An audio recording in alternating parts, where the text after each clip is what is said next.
ترند دونر الكباب هي اكثر وصفه مكسره الدنيا حاليا، فقررت اني اجرب اسويها بطريقتي واشوف هل هي تسوى ولا لا. على لحم مفروم بنحط بصل مفروم ناعم وزبادي يوناني خالي الدسم، ملح وبهارات مشكله ومعجون طماط، بنخش عليها باليد وبنخلطها، بناخذ كميه وبنحطها على ورق زبده وبنبدا نفردها زين، وبنحط فوقها ورقه زبده ثانيه وبنبدا نضغطها زي كذا، بنبدا نلفها زي كذا.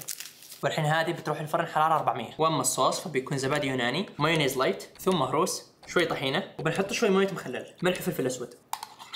وهذا القوام المطلوب. هذا شكلها بعد ما طلعناها. صفيت المويه اللي باقيه منها والحين بقطعها زي الشاورما.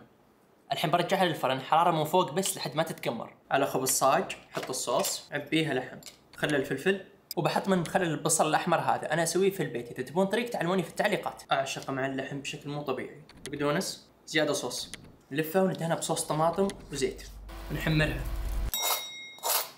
شوف من النص.